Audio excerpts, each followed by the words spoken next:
پاکستان میں آپ کو پتا ہے کہ بنگلہ دیش کو بڑے رش کی نظروں سے دیکھا جا رہا تھا 2 وجوہات کی بنا پہ. ایک تو جی کہہ رہے تھے دیکھیں ان کے فارن ایکسچینج ریزرو اتنے بڑھ گئے ہیں اور اتنی اکانومی بوم کی ہے, اس کی وجہ سے پاکستان جو ہے وہ پیچھے رہ گیا.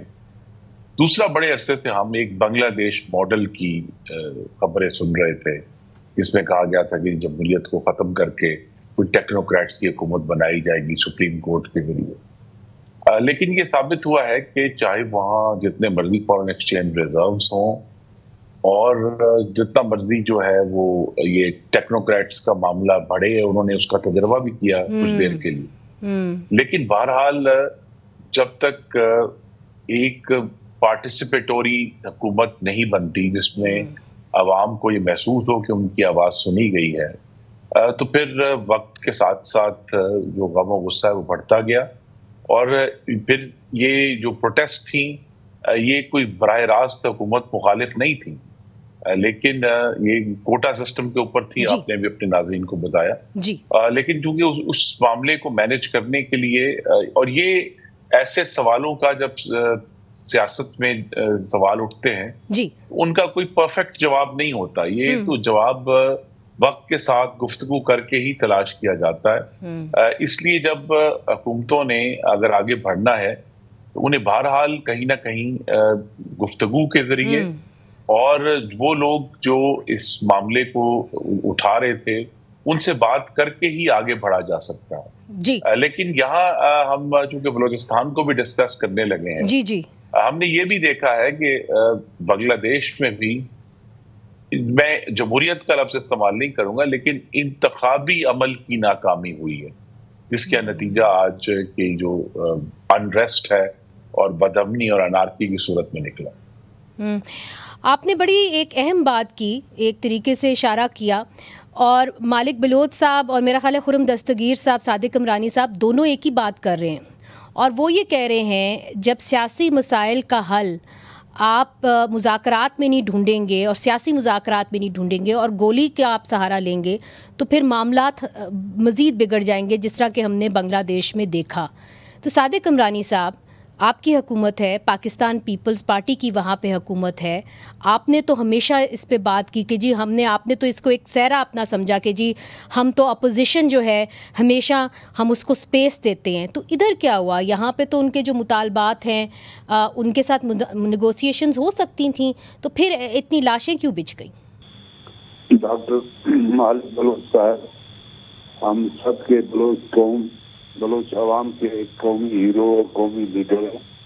ہم ان کی بڑی عزت اور احترام رکھتے ہیں. بلوچستان کے اندر پیپلز پارٹی کی نہیں بلکہ یہاں پہ 3 جماعتی مخلوط حکومت ہے, جہاں باپ بھی ہے اور مسلم لیگ بھی ہے, پیپلز پارٹی بھی ہے. مگر چیف منسٹر صاحب تو پیپلز پارٹی کے ہیں نا سر, انہوں نے آپ کی پارٹی جوائن کی. میں حکومت کی بات کرتا ہوں, ٹھیک ہے. چیف منسٹر شیر ہمارے پیپلز پارٹی کے حصے میں آیا. بنیادی بات یہ ہے کہ مخلوط حکومت بلوچستان کے اندر اس کی ہر اچھائی اور برائی مخلوط حکومت پر عائد ہوتی ہے, پر ایک پارٹی پر نہیں. ہماری پارٹی کی واضح پالیسی یہ ہے کہ ہم بلوچستان کی معاشی آزادی, بلوچستان اور بلوچ عوام کی خود مختاری مذاکرات کے ذریعے حل کرنا چاہتے ہیں. ہماری بہن ہیں ڈاکٹر مارن صاحبہ, ہم نے اسمبلی کے فلور سے بھی ان کو دعوت دی. بلوچ اپنے بہنوں کی خواتین کی عزت احترام کی نظروں سے دیکھتے ہیں, ان کو بھی چاہیے کہ اپنے بھائیوں کی عزت اور احترام رکھیں اور مذاکرات کا راستہ اختیار کریں. جب مذاکرات کے ذریعے مسائل نہ حل ہوں تو پھر آپ تحریک چلائیں یا جیسے کریں جو کریں, وہ آئینی جمہوری اور قانونی حق ہے. تو آج جو سچویشن ہے اس سے آپ مطمئن ہیں؟ میں مطمئن نہیں ہوں موجودہ صورتحال میں, کیونکہ وہاں پر بھی ہمارے بہن بھائی بلوچ ہیں, یہاں پر بھی ہم بلوچ بیٹھے.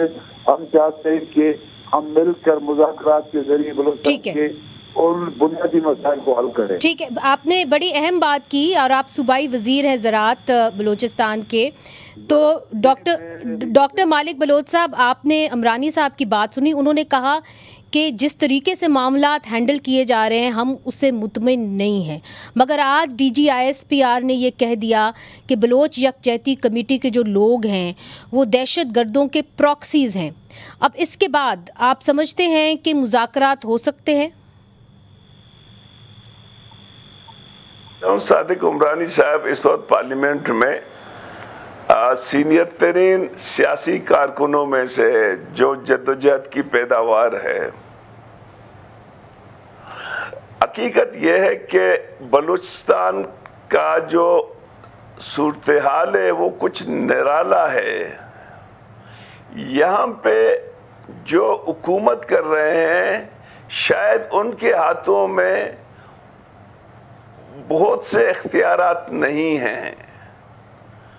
اگر ان کی خواہش بھی ہو وہ چیزیں آگے نہیں جا سکتی ہیں.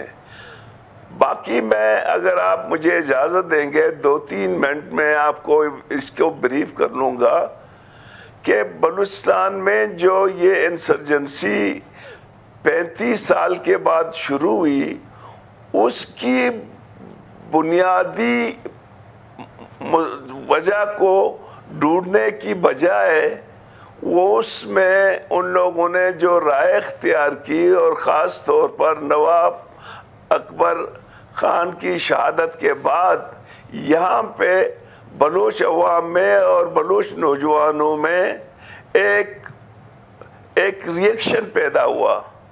اب اس ریئیکشن کو بہتر انداز میں ریاست ڈیل کر سکتا تھا، لیکن یہاں جو مسئلہ اور مشکلات اٹھ گئے سب سے زیادہ مسئلہ ڈسپیئرنس کا تھا، بلوٹریڈڈ باڈیز کی تھی. اس سے چیزیں خراب ہوئی اور خاص طور پر میں اس کو زیادہ تفصیل میں نہیں جاؤں گا. یہ جو جتنے مسئلے بلوچستان میں ہوئے ہیں اس کی بنیادی وجہ مس مینجمنٹ ہے میرے نزدیک. اگر بلوچ یکجہتی کمیٹی نے جلسے کی کال دی تھی اس کو چھوڑ دیتے کوئی فرق نہیں پڑتا تھا. وہ جلسہ ہو جاتا، بے شک 10 لاکھ کا جلسہ ہو جاتا، لیکن آج یقین کرے کہ پورے 2 ہفتے سے پورا مکران اور بلوچستان کے بیشتر بلوچ علاقے، کوئٹہ ہے، نوشکی ہے، خاران ہے، خزدار ہے، سب جام ہیں. اگر یہ تشدد نہیں ہوتا اور اتنے بے گناہ لوگ مارے نہیں جاتے اور گرفتاریاں نہیں ہوتی شاید یہ مسئلہ اس حد تک نہیں پہنچ پاتا. تو میں سمجھتا ہوں کہ یہ زوراوری ہے. جب بھی آپ زوراوری کریں گے اب بلوچستان کے نوجوان روز بروز ریاست سے دور ہو رہے ہیں. میں آپ کو فرینکلی کہتا ہوں، خرم دستگیر صاحب بھی بیٹھے ہوئے ہیں، اس اہم آدمی ہے اس حکومت کا. یہاں کا نوجوان آہستہ آہستہ جو ہے نا وہ جمہوریت سے، ریاست سے دور ہو رہا ہے. اس کو ایڈریس کرنے کی ضرورت ہے. یہ آپ نے بہت اہم، اس کو مین اسٹریم میں لانے کے لیے ضرورت ہے. یہ آپ نے بڑی اہم بات کی ہے کہ ان کو مین اسٹریم میں لانے کی ضرورت ہے. خرم دستگیر صاحب، آپ کی تو ایک ایسی پارٹی ہے، جب آپ اقتدار میں آئے بلوچستان میں تو پہلے 3 سال جو ہیں مالک بلوچ صاحب جو ہے ان کو آپ نے وزیر اعلیٰ بنایا اور یہ مینڈیٹ آپ کا تھا کہ جو ناراض بلوچ ہیں آپ نے واپس ان کو مین اسٹریم کے اندر لے کے آنا ہے. مگر آج کیا وجہ ہے کہ آپ کی قیادت، آفٹر آل میاں نواز شریف صاحب صدر ہیں پاکستان مسلم لیگ نون کے، کہ کوئی بھی بیان ان کی طرف سے نہیں آ رہا جو بلوچستان کے اندر اس وقت کرائسس پیدا ہوا ہے؟ جی، ہمیں سب سے پہلے یہ سوچنا ہے کہ ہم سب کے پاس علاج ہیں لیکن ہم تشخیص نہیں کر پا رہے. کیا جو ہے ایشو وہاں بے روزگاری ہے اور معاشی جو وسائل ہیں ان کا نہ ہونا ہے؟ کیا وہ ایک ایشو ہے یا صرف ڈس اپیرنسز ایک معاملہ ہے؟ کیونکہ دیکھیے جو آج اب 18 سال ہو گئے ہیں اکبر بگٹی شہید کی شہادت کو ہوئے. ان 18 سال کے بعد پاکستان کے جو سیاسی نظام ہے اس نے 2 دفعہ رسپونڈ کیا. ایک تو جو 7واں NFC ایوارڈ تھا 2009 کا، اس میں سب صوبوں نے مل کر اپنا شیئر چھوڑا. پھر ہماری حکومت کا آپ نے درست طور پہ پوائنٹ آؤٹ کیا کہ ڈاکٹر مالک صاحب کو یہ کوشش کی گئی کہ ان کے ذریعے اس کا معاملے کا سیاسی حل نکالا جائے. لیکن وہ سیاسی حل کیوں نہیں نکل رہا؟ اس کی ایک وجہ یہ بھی ہے، جس طرح میں نے کہا کہ بلوچستان میں نمائندگی کا فقدان ہے. الیکشن بھی ہوتے ہیں، MNA مثلا میں اس پر حیران ہوں کہ بلوچستان کے جو شہری مارچ کرتے ہیں وہ اسلام آباد پر کیوں مارچ کریں، وہ کوئٹہ مارچ کیوں نہیں کرتے، وہ کوئٹہ جا کر کیوں نہیں یہ احتجاج کرتے کہ جی ہمارے حقوق ہمیں دیے جائیں؟ کیونکہ جو وفاق ہے وہ کوئٹہ تک تو ان کے وسائل فراہم کر رہے ہیں ان کو، یہ تو نہیں ہے. مگر عمرانی صاحب کہہ رہے ہیں کہ وہاں پہ حقیقی جمہوریت ہے ہی نہیں. وہ یہ کہہ رہے ہیں کہ ہمارا چیف منسٹر بھی ہمارا نہیں ہے، تو اسی لیے وہ شاید رخ کرتے اسلام آباد کا. پھر یہ بھی ایک ایشو ہے کہ بلوچستان میں جب مسلم لیگ نون کی حکومت تھی تو انفراسٹرکچر میں بڑی بہتری آئی تھی. بہت کئی ہزاروں نہیں سینکڑوں کلومیٹر کی نئی سڑکیں بنی، بلوچستان کا کنیکشن بہتر ہوا باقی ملک سے. لیکن ایشو بنیادی طور پہ میری نظر میں وہ یہی ہے کہ بلوچستان میں کا جو معاشی نظام ہے وہ اس میں وہاں کے رہنے والوں کے لیے اب وہ وسائل موجود نہیں ہیں جس کے ذریعے وہ اپنی بہتر زندگی گزار سکیں. بہت بڑا وہاں معیشت کا دار و مدار ابھی بھی اسمگلنگ کے اوپر ہے، جو بھی ایران سے تیل آتا ہے یا دوسرا افغانستان سے جو سامان آتا ہے اور اس کی جو نقل و حرکت ہے اس کے اوپر بہت لوگوں کی جو روزگار ہے اس کا دار و مدار ہے. اور وہ جو سچویشن ہے، جو ایک وار اکانومی کی سچویشن ہے، وہ نہیں بدل رہی. اور پھر اس کے بعد وہ جو ڈیموکریٹک ڈیفیسٹ ہے وہ تو اپنی جگہ پر موجود ہے. میں اس لیے یہ ساری باتیں کی ہیں کہ اگر میں کوئی حل پروپوز کروں گا پنجاب میں بیٹھ کے تو وہ بھی تو اس کے اوپر بھی تو اعتراض ہوگا نا کہ یہ دیکھیں وفاق والے یا گجرانوالہ والے آ کے ہمیں کیوں بتا رہے ہیں. مگر چونکہ آپ کی سب سے بڑی پارٹی ہے اور پنجاب کی پارٹی ہے، سب سے بڑا صوبہ ہے، تو پہلے بھی میاں نواز شریف صاحب بہت دفعہ بات چیت کر چکے ہیں بلوچستان کے اوپر، بلکہ ان کی حکومت کو بلوچ نیشنلسٹ نے بہت سپورٹ کیا تھا. تو اسی لیے یہ ایکسپیکٹ کیا جاتا ہے کہ جب آج ایک کرائسس ہے تو وہ ایک نیشنل لیڈر ہیں، وہ بھی کوئی اپنی آواز بلند کریں گے، کوئی حل دیں گے، کوئی سمت جو ہے اس حل تو بڑا واضح ہے کہ یہ بات کی جائے کہ بلوچستان کو جب اگر مین اسٹریم میں آنا ہے تو پھر ہم سب بلوچستان جو یکجہتی کمیٹی ہے اس کے بارے میں ہمیں جو بھی رائے ہو، لیکن جب وہ مکس ہو جائے گا ان کا جو احتجاج ہے اس چیز سے کہ گوادر ایئرپورٹ کا افتتاح ہونے والا ہے اور کچھ لوگ اس کو پھر اس کا یہ رنگ دیں گے کہ وہ گوادر ایئرپورٹ کا افتتاح نہیں ہونے دینا چاہتے اور اس کو روکنا چاہتے ہیں. اور اس گوادر ایئرپورٹ کو روکنے میں اب یہ بھی ایک حقیقت ہے کہ بلوچستان میں بیرونی طاقتیں جو ہیں ان کا عمل دخل ہے، ہندوستان کا عمل دخل ہے. اگر آپ کو یاد ہو تو کلبھوشن یادو کو کہاں سے پکڑا گیا تھا اور کہاں سے اس کو جو ہے وہ، تو یہ سارے ایشوز اب گڈ مڈ ہو گئے ہیں. لیکن میں جو اگر خلاصہ کرنا چاہوں کہ یہ ٹھیک ہے کہ اسلام آباد کو بھی اس میں اپنا قدم اٹھانا ہے، لیکن جتنا حل اسلام آباد میں ہے اتنا ہی حل کوئٹہ میں بھی ہے. اور برابر اگر یہ دونوں ساتھ چلیں گے، کیونکہ یہ سب لوگ جو نمائندے ہیں، چلیں نمائندے درست صحیح ہے جیسے بھی ہیں، نمائندے کوئٹہ میں موجود ہیں، اسلام آباد میں MNA موجود ہیں، تو جتنا حل اسلام آباد میں ہے اتنا کوئٹہ میں بھی ہے. اور اگر پچھلے 15 سالوں میں جب سے NFC ہوا ہے ہزاروں ارب روپے کے ڈیولپمنٹ کے پروجیکٹس ہوئے ہیں، تو بلوچستان کے حالات میں وہ تبدیلی کیوں نہیں ہے؟ اس کا جواب اسلام آباد نہیں کوئٹہ نے دینا ہے. اچھا، یہ جو آپ نے سوال کیا ہے یہ بہت ایک اہم سوال ہے کہ بلوچستان کے مسئلے کا حل ہمیشہ اسلام آباد میں کیوں ڈھونڈا جاتا ہے، کوئٹہ میں کیوں نہیں ڈھونڈا جاتا. اس کے اوپر بات کریں گے، یہ بات سامنے رکھیں گے عمرانی صاحب کے سامنے اور مالک بلوچ صاحب کے سامنے وقفے کے بعد.